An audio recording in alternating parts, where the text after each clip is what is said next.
وغیرہ ہے، اور خاص طور پہ تہجد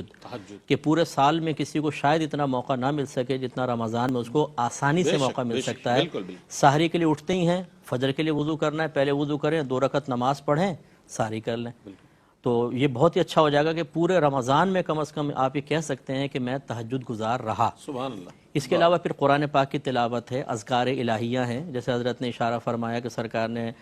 فرمایا کہ جو اس رمضان کے مہینے میں کوئی نفل کام کرے گا تو فرض کے برابر، اور ایک فرض 70 فرائض کے برابر ہوگا، تو اس کا مطلب ہے کہ نوافل بھی اگر اختیار کریں گے، مستحبات، تو اس کا درجہ بہت ہی زیادہ ہے، اس کا ثواب بہت بڑھ گیا ہے۔ یہ کہتے ہیں کہ کوئی عشاء کی نماز پڑھے بغیر سو گیا اور درمیان رات میں آنکھ کھلی تو کیا وہ تہجد پڑھ سکتا ہے کہ نہیں؟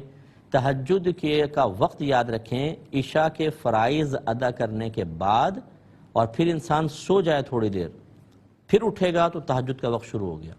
یہ شرط ہے، عشاء کے فرض پڑھ لیے ہوں چاہے وتر بھی نہ پڑھے ہوں، اور تھوڑی دیر سو جائے، جاگے گا، تہجد کا وقت شروع ہو گیا۔ اور اب اس کا اختتام جو ہے وہ طلوع فجر تک رہتا ہے، پھر درمیان میں کبھی بھی آپ پڑھ لیں تو وہ تہجد کی نماز ہو جائے گی۔ چنانچہ اگر عشاء کے فرائض نہیں پڑھے تھے اور سو گئے اور جاگے تو سونے کی شرط تو ہوئی، لیکن عشاء کے فرائض کے بعد سونے کی شرط نہیں پائی گئی، لہذا یہ قیام اللیل تو کہلائے گی، صلاۃ اللیل کہلائے گی، رات کی نماز، رات کا قیام، لیکن تہجد نہیں ہوگی۔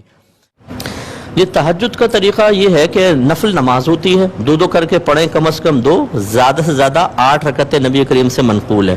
اور نیت ویسی کریں گے، نیت کرتی ہوں 2 رکعت نماز تہجد واسطے اللہ تعالیٰ کے منہ قبلہ شریف کی طرف، اور جس طرح نوافل ادا ہوتے ہیں یا فرائض ادا ہوتے ہیں بالکل ویسے ہی، یعنی دونوں رکعتوں کے اندر الحمد شریف کے ساتھ سورت بھی ملانی ہوگی۔